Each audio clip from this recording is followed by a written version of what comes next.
Halo, welcome to my YouTube channel. Ini adalah video resume dari Smart ASN. Yang pertama yaitu transformasi digital. Menurut Vial, transformasi digital memberikan lebih banyak informasi, komputasi, komunikasi, dan konektivitas yang memungkinkan berbagai bentuk kolaborasi baru di dalam jaringan dengan aktor yang terdiversifikasi. Kualitas baru ini menawarkan potensi luar biasa untuk inovasi dan kinerja dalam sebuah organisasi. Lalu, bagaimana gambaran transformasi digital yang ada di Indonesia sekarang ini? Indonesia, percepatan transformasi digital didukung sepenuhnya oleh pemerintah. Dalam visi misi Presiden Jokowi tahun 2019 sampai 2024 disebutkan bahwa masa pemerintahan yang kedua berfokus pada pembangunan sumber daya manusia sebagai salah satu visi utama. Berdasarkan petunjuk khusus dari Presiden pada rapat terbatas perencanaan transformasi digital, bahwa transformasi digital di masa pandemi maupun pandemi yang akan datang akan mengubah secara struktural cara kerja, beraktivitas, berkonsumsi, belajar, bertransaksi yang sebelumnya luring atau dilaksanakan secara tatap muka menjadi lebih banyak ke daring. Terbukti bahwa dunia digital saat ini telah menjadi bagian dari keseharian kita. Berbagai fasilitas dan aplikasi yang tersedia pada gawai sering kita gunakan untuk mencari informasi, bahkan solusi dari permasalahan kita sehari-hari. Durasi penggunaan internet harian masyarakat Indonesia hingga tahun 2020 tercatat tinggi, yaitu 7 jam 59 menit dalam setiap harinya. Ini melampaui waktu rata-rata masyarakat dunia yang hanya menghabiskan 6 jam 43 menit setiap harinya. Oleh karena itu, literasi digital menjadi kemampuan wajib yang harus dimiliki oleh masyarakat untuk saling melindungi hak digital setiap warga negara.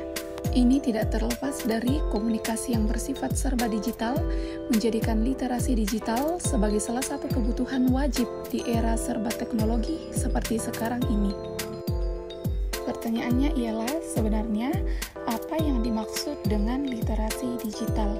Menurut definisi UNESCO dalam modul UNESCO Digital Literacy Framework mengatakan bahwa literasi digital adalah kemampuan untuk mengakses, mengelola, memahami, mengintegrasikan, mengkomunikasikan, mengevaluasi, dan menciptakan informasi secara aman dan tepat melalui teknologi digital untuk pekerjaan dan kewirausahaan.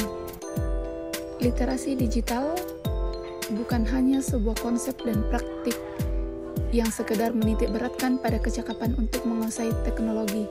Namun lebih daripada itu, literasi digital juga banyak menekankan pada kecakapan pengguna media digital dalam melakukan proses mediasi media digital yang dilakukan secara produktif. Selanjutnya, dalam literasi digital, ada 4 pilar yang membangun menurut Kominfo, yaitu yang pertama, etika bermedia digital, yang kedua, budaya bermedia digital, ketiga, aman bermedia digital, dan keempat, cakap bermedia digital. Satu hal yang sering dijumpai dalam dunia digital adalah internet. Lalu apa yang dimaksud dengan internet? Internet merupakan jaringan komputer yang memungkinkan satu komputer saling berhubungan dengan komputer lain. Karena hal tersebut, maka pengguna komputer dapat berkomunikasi dengan pengguna komputer lainnya. Komunikasi yang bisa dilakukan antar pengguna ini juga bersifat timbal balik.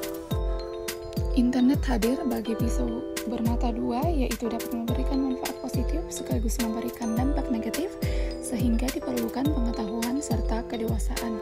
Oleh karena itu, dalam menggunakan internet, ada etika yang harus diperhatikan. Etika berinternet tersebut terkenal dengan istilah netiquette.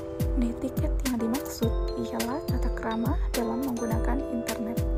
Hal paling mendasar dari etiket adalah kita harus menyadari bahwa kita berinteraksi dengan manusia nyata di jaringan yang lain, bukan sekedar dengan deretan karakter huruf di layar monitor atau HP, namun dengan karakter manusia sesungguhnya. Untuk menjadi seorang smart ASN di era digital sekarang ini, maka seorang ASN harus memperhatikan etika berinternet dan etiket dari berinternet.